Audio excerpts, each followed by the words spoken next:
વિકાસ commissioner ડી.એન. મોદીએ વિસાવડા પ્રાથમિક આરોગ્ય કેન્દ્રની મુલાકાત લીધી હતી, જેમાં વિકાસ કમિશનરે મુલાકાત દરમિયાન આરોગ્ય સેવાઓની સમીક્ષા કરી હતી. રાજ્યવ્યાપી શાળા પ્રવેશોત્સવ અને કન્યા કેળવણી મહોત્સવ અંતર્ગત વિકાસ કમિશનર ડી.એન. મોદી અને જિલ્લા કલેક્ટર એસ.ડી. ધાનાણીએ પોરબંદર જિલ્લાના કુચડી, રાતડી અને વિસાવડા ગામોની શાળાઓમાં બાળકોને શાળામાં પ્રવેશ કરાવ્યો હતો. કાર્યક્રમ દરમિયાન તેમણે વિસાવડા પ્રાથમિક આરોગ્ય કેન્દ્રની પણ મુલાકાત લીધી હતી.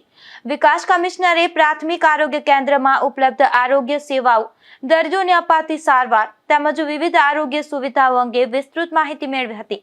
આ મુલાકાત દરમિયાન તાલુકા પંચાયત પ્રમુખ પ્રતાપભાઈ કેશવાલા, જિલ્લા પંચાયતના સદસ્ય જેઠાભાઈ ઉડેદરા, અગ્રણી આવડાભાઈ ઉડેદરા અને માલદેભાઈ સહિત અગ્રણીઓ, જિલ્લા વહીવટી તંત્રના અધિકારીઓ ઉપસ્થિત રહ્યા હતા.